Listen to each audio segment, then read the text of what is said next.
Thank you for downloading this podcast. We want to know your entrepreneur story and how we can offer the help that means business. Enter Entrepreneur SA with FNB on 702.co.za or capetalk.co.za. Demand your rights, but be aware of your responsibilities. Lead SA. The Naked Scientist on Talk Radio 702 and 567 Cape Talk with Reedy Clubby. 25 minutes to 10 o'clock. Let's say good morning to Chris Smith, the Naked Scientist. Hello, Chris. Good morning. I just have an email from you. It says Dr. Christopher Smith. That sounds very serious. Well, I'm not too serious, as you know. I know that. Only when it matters. You know what? I've seen that too. Now, this first story I am so interested in. I want total silence in the studio as you explain the cause of chronic fatigue. I'm listening, Chris.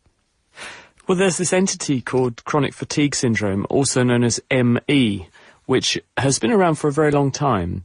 And symptoms include chronic fatigue, feeling absolutely shattered, really, really penetrating exhaustion that just knocks the stuffing out of people. They also get headaches, muscle aches and pains, and there can be some depression symptoms probably because of feeling like this. For a very long time, people have even doubted its existence. It's very real to the people who have it, but exactly what it is, what causes it, and how to get people better have remained a mystery. Now, people have tried various psychology tests and interventions, including things called CBT, cognitive behavioural therapy, but they work variably well, and some people they seem to work better than others. And then along comes a group of scientists in Norway, and this is really interesting. It's a study published in the journal PLOS ONE this week by Olaf Meller and his colleagues. They're at Haukeland University Hospital in Norway. And what they did, they had a patient who had the disease lymphoma, a kind of cancer of white blood cells. And there is a drug that was made quite a while ago now, which works. It's called rituximab. It works by destroying all of the white blood cells of a certain type in the body that cause lymphoma. So they gave this patient a dose of this rituximab and his lymphoma got better. But then the patient also said, wow, I've had chronic fatigue syndrome for a really long time and I suddenly feel $1 million. It's gone away. And they were intrigued by this because obviously when you have one observation, you never want to draw too much from it because it could be a one-off. So they then thought, well, this is so interesting, let's do a trial. And what they're publishing in the journal PLOS ONE this week is the results of 30 patients who had this chronic fatigue syndrome. They randomised them, 15 people, into an intervention arm where they got rituximab and the other half got a placebo, but no one knew who was getting what. And the patients had a long history of chronic fatigue, they were given the drug, they were then followed up. Nothing happened for the first 2 or 3 months to both groups of patients. But then there was a dramatic improvement in the people who had the rituximab. In fact, out of the 15 patients who got it, 10 out of the 15 recovered. Okay. And in the placebo group, only one person got better. Now, obviously, these are small numbers still, and it's early days. They think, therefore, there must be some kind of inflammatory component to chronic fatigue syndrome. And the argument that they're putting forward is that because it takes 3 months before anything happens, despite the fact that the white blood cells disappear almost immediately, is that they leave behind antibodies and longer-lived cells that make antibodies in the body, and it's these antibodies that are persisting and causing the inflammation, and it's not till those antibodies themselves disappear later that you then begin to get resolution of some of the symptoms. Now, that may not be the reason, but the fact that it works, or has worked for 2/3 of the patients, is really interesting. So regardless of the mechanism, we need to look into this and find out why it is that taking away these B cells, these B lymphocytes, make the symptoms go away in some of these people, albeit transiently, because that may explain a lot more about what causes this condition in some people, and then we can begin to explore other ways to get rid of it. But a very interesting observation all the same, and I'm sure very heartening to people who may be in the group who suffer from this disorder. Sure. And here's something else. Alzheimer's and antiviral for Alzheimer's. Tell me about that. Well, there's a lady called Ruth Zaki who's a researcher at Manchester University in the UK. And when I was doing my PhD in virology in the mid to late 90s, I went to see her give a talk at a conference, and I was intrigued because she was showing evidence that if you look in brains of people who have Alzheimer's disease, you can find evidence of herpes simplex virus, the virus that causes cold sores, in the brain tissue and in the very brain areas that are affected by Alzheimer's. Now, a lot of people were somewhat sceptical about whether this was true or not, but she has continued with this line of research for quite a long time now. And what she's presenting in a paper, again in the journal PLOS One this week, is some evidence that the virus does appear to be able to trigger the formation of these amyloid plaques, which are the hallmark neuropathologically of a brain affected by Alzheimer's. And the key question they wanted to ask was, well, what aspect of the virus's life cycle triggers the disease? Because 80% of the population carry herpes simplex virus, but normally in the part of the nervous system that supplies the skin. It doesn't normally involve the brain. But as people get older, you do increasingly find the virus in the brain, albeit in low levels. So this suggests maybe something is changing as we get older, and what is it about the virus that is enabling it to then start triggering Alzheimer's? So they teamed up with a researcher in the north of England, in Glasgow, called Chris Preston, who's got lots of mutant forms of herpes viruses which have had certain genes removed which interrupt different parts of the virus's life cycle. So they could then ask, well, if we infect cells with these different viruses which stop growing at certain phases of their life cycle, and we look to see whether or not they then develop some of these beta amyloid plaques, for example, can we work out what aspect of what the virus is doing is triggering it? Mm-hmm. And they've found that actually it's the key stage is when the virus makes more DNA of itself, so when the virus is copying itself. And that seems to be critical for making more of this beta amyloid and also the tangles that characterize Alzheimer's. So the thing that they're advising and suggesting, based on admittedly an in vitro study, they haven't done this in patients yet, but it's been done in the dish, they're saying, well, there are lots of good drugs around, like acyclovir, which will actually block the copying of the DNA of the virus if you give them. They're very safe drugs. We use them all the time. Maybe if we were to do a clinical trial with some of these acyclovir agents, we can actually interrupt the copying of the DNA and therefore prevent the progression of Alzheimer's in these patients. And they do some simple studies in the dish to show that if you put cells with herpes viruses in them and acyclovir, you produce fewer of the chemicals that are required to make these changes in the brain that would trigger Alzheimer's. So I think probably a clinical trial could be in the offing, because it is a very common and increasingly common disease. Okay, let's go straight to the lines then and chat to, is it Tsulu in Midrand? Hello, Tsulu. Hi, Rudy. I've just got a quick question. I had a bad flu for the past 2 weeks. It's over now. I'm back at work. But I've got such an uncomfortable thing in my ears. My ears are just blocked. And I don't know what to do. Should I go back to my doctor? Should I take something else? I really don't know what to do. Oh, you have my full sympathy, but you're a classic example of a post-viral infection, I think. What generally happens is that when you have the flu or a very bad upper respiratory virus infection, the virus replicates or grows in the cells that line the airways, so in the nose and throat, and can also damage the eustachian tubes, which are the pathways that connect the back of your nose to your middle ear. And though they're there so that you can equalise the pressure across your eardrum, and when they become blocked, you experience unpleasant symptoms in your ears. If you go up in an aeroplane or come down in an aeroplane, you can sometimes feel your ears popping. If you go up and down hills in a car very fast, you feel your ears popping, and that's the pressure equalising down these eustachian tubes. When the viruses grow there, though, they actually damage the cells that line the airway. And in damaging those cells, they damage the natural defence that your airways have against the bacteria that grow naturally on your mucous membranes. And so if you damage that line of defence, then the bacteria can penetrate and establish a local infection, which they wouldn't normally be able to do, and they can then produce exaggerated symptoms. So some of the catarrhal symptoms, or some of the ongoing problems you get after a nasty upper respiratory infection, are often due to what's called a bacterial superinfection, and this is usually a bacterium that's come along after the initial antecedent virus infection. Usually they go away of their own accord, or the immune system kicks in and gets rid of it. But if you have persistent problems or worsening problems, or you feel like you're getting worse again, it could be that these infections are becoming more entrenched or more of a problem. You may need some antibiotics. Especially if it's got into your ear and you're getting earache, then that may well be what's happened. So it might be worth tripping back to the doctor and get someone to have a look in your ear, see if you've got a red eardrum, or just take your temperature, and then maybe give you a short course of antibiotics, something like penicillin, which will probably clear it up. Good Good luck to you, Tulu. Claire in Muldersdrift, hi. Hi there, Reedy. I wonder if I could ask Chris a question. Sure, go for it. I'm a teacher and I have a bunch of students who heard about the fact that a grapefruit had been produced that tastes like beef. And I can just imagine the graphic images going through their heads because vegetarians can now have a substitute beef patty and grilling a piece of a grapefruit segment and putting it on a bread roll is just not appetizing. First of all, we want to know, is this a hoax? And secondly, what is it all about? How does it work?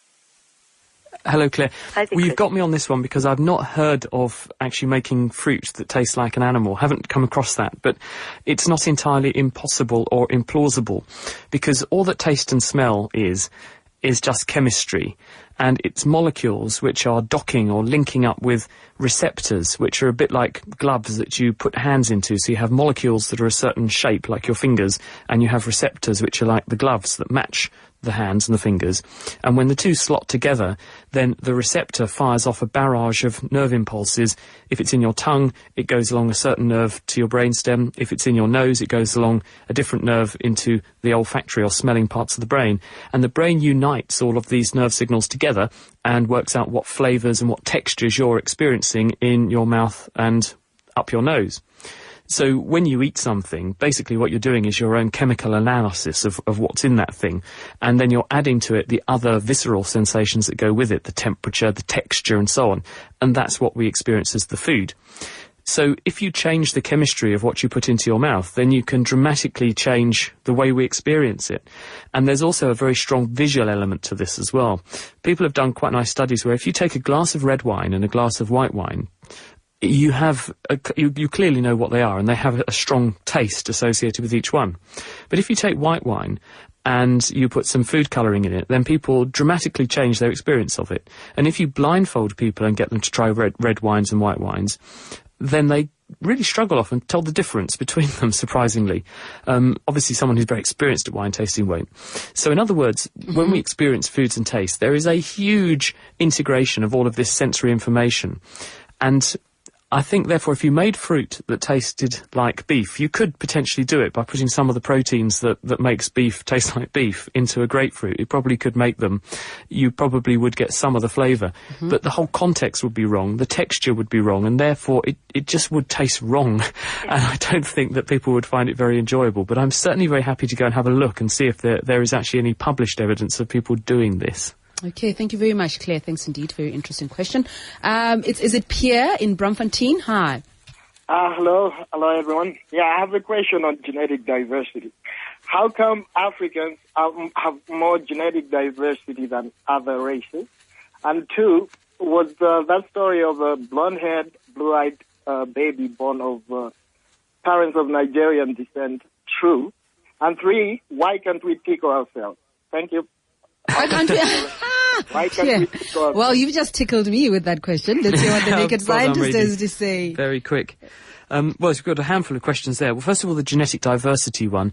Pierre's absolutely right that if you look at the number of genes for different characteristics in different populations around the world, you find the greatest gene variations in Africa, and the further from Africa you go in terms of human migration in early out-of-Africa models, the lower those degrees of diversity. And the explanation is that we know that, or we're pretty sure that humans, modern humans, evolved in Africa, and some of the fossils that have turned up in South Africa have helped to tell us a lot about that story, actually. So given that that's where our origins are, it's not really surprising that you're going to find the greatest genetic diversity there, because then as people leave Africa about 100,000 years ago and start to colonize other bits of the world, then the environments they find themselves in are going to select for some genes, and they're going to be disadvantaged or disadvantageous for other genes. And so certain populations will spring up, partly also because of bottlenecks. There may be populations who will almost die out and then they come back again from a small number of founders, and this restricts the gene pool in those populations. So, in other words, with time, you get concentrations of genes in different populations around the world, but there's always going to be more in the place where everyone came from in the first place, in other words, Africa, which is why we think that's true. The second question was about the kiddie who was born to the Nigerian parents. The news reports that came out in subsequent tests did seem to suggest this was real, And there are a number of different genes which are involved in pigmentation. The reason that we have different coloured skin and eyes and so on is because of more or less pigments which are added to those tissues, the key one being melanin. And melanin is made by a complex series of synthetic pathways, especially in things like the eyes. And if you mess up any of those genes or mutate them or they become defective, then the melanisation can change in those tissues. So it's not too impossible for this to happen. It's unlikely, but it's not too impossible.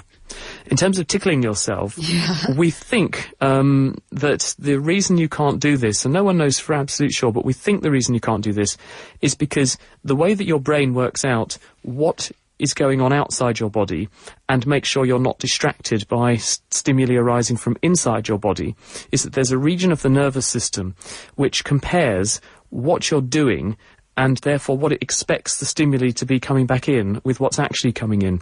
And that way, the two things that it expects to be coming in and what's actually coming in are subtracted, and this leaves behind only new things coming in from outside. And part of the excitement of tickling is the fact that you have no control, you don't know what's coming, you don't know when it's coming.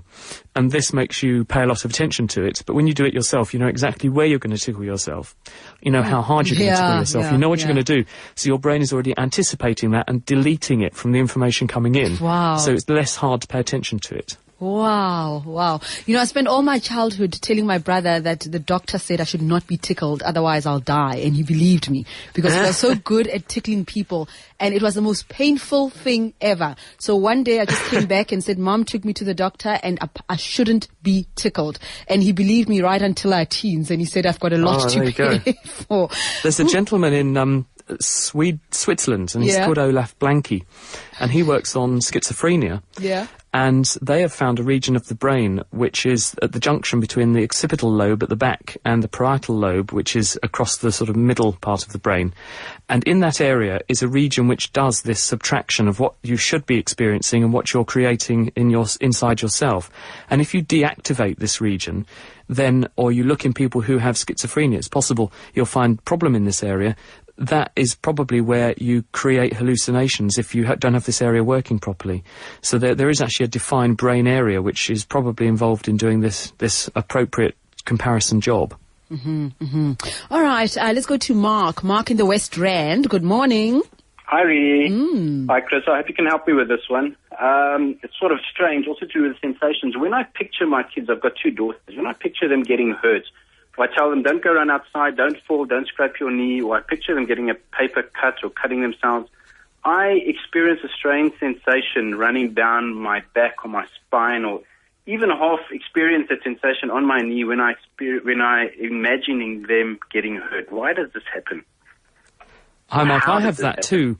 Yeah, I have a similar thing. When my daughter fell over and bruised her knees, and there was little cuts on her knees when she was little, I almost felt I could feel my own knees smarting, and I felt really sort of sad and painful for her. Scientists have studied this in some detail now. There's a population of nerve cells in the brain which are called mirror neurons. And they appear to do exactly what they say on the tin. They mirror the behaviour or the sensations being experienced by others. So when you see someone sort of having a certain experience, you project their experience onto these neurons, and this enables you to use your own body to feel, were you in their situation, what would they be feeling? And this is how we empathise with people. It's also very useful in terms of motor movements as well, because in some circumstances it's very useful to be able to watch what someone's doing and then put yourself in their metaphorical shoes to work out what you would do in that circumstance, because you could learn something that way. And there was a really nice study which came out in Nature Neuroscience around the time when the Olympics were on, and they were looking at basketballers. And what they did was to get three groups of people. They got basketball pros, they got basketball coaches, and they got members of the public who hated basketball. And they got them to watch footage of players who were just about to throw the ball into the basket. So they would literally, the ball was just leaving the hand of the thrower, and they froze the image there, and they asked the three different groups to predict whether or not the ball would go into the basket on each occasion. And they also measured the activity in the muscles of the hands of these people. And what they found is that the pros got it right 70% of the time. The coaches and the members of the public who hated basketball were only right a third of the time. So the coaches were no better than general public. And they found that what was happening is in the pros, the muscles in the hand that they would have thrown with, even though they were sitting watching a television, were becoming more active. And it turns out that the pro throwers were mapping the postures of the people they were watching on the screen onto their own body, onto these mirror neurons in their motor parts of their brain, and then using their own personal experiences of how they would have thrown the ball in those circumstances to work out where the ball would go and then work out whether it would go into the basket. So this is a really neat way of I guess, learning from what other people are doing and mapping it onto your own experience and empathising. So the reason you feel pain when your daughter feels pain is because you're mapping her experience onto your own nervous system and thinking, what would happen if I were in that position? And then you get nervous because you think, oh, that must be awful. And then you feel these other visceral symptoms that make you want to reach out and give her a kiss. Oh, that's lovely. Okay, tell me about this macroalgae that is affecting corals. Well, one of the things that we're very worried about is that all around the world, coral reefs are in decline.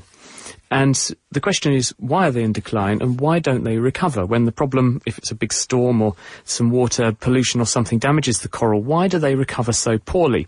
And there's a paper in the journal PNAS this week which caught my eye. It's by a guy with a lovely name, Douglas Rasher, who's at the Georgia Institute of Technology. And what he and his colleagues did was to take 8 different species of seaweed, otherwise known as macroalgae, and 3 different species of coral. And they were just testing to see what would happen if you put seaweed next to coral. And it turns out that seaweed make chemicals called terpenes, which are highly toxic to corals. The way they did this was to literally plant the seaweed next door to the coral and see what the coral did. And in all cases, well, 80% of the time, the amount of photosynthesis, in other words, capturing energy from the sun that the coral did, went down. In some cases, the coral actually died. And in many cases, it bleached. In other words, it lost the photosynthetic algae that it would normally use to feed the coral.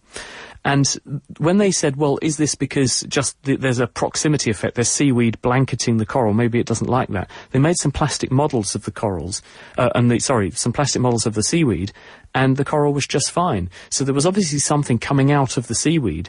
They made some extracts, and they found that these very lipid or oil-loving chemicals, terpenes, are secreted by the seaweeds, probably as a means of defending themselves, but it gets onto the coral, and it damages the coral. And the reason they're arguing that reefs recover so badly is when the reef is healthy, there are lots of fish there that are herbivorous. They eat seaweed. So this keeps the seaweed in check so that it doesn't produce these chemicals that damage the coral. If you damage the reef, you lose those fish. This enables these plants to grow, and once they're entrenched and they've grown a lot, because the fish aren't there to eat them, because the reef is damaged, they keep damaging the reef, so the reef doesn't recover, and therefore the whole thing becomes a seaweedy mess. Well, thank you very much, Chris. As always, we love having you on the show, and we're going to podcast this as always, and have a lovely weekend. We'll chat next week. And you, thanks for having me, Reedy, and thanks everybody. See you next time. Chris. Bye-bye. Bye, Dr. Christopher Smith.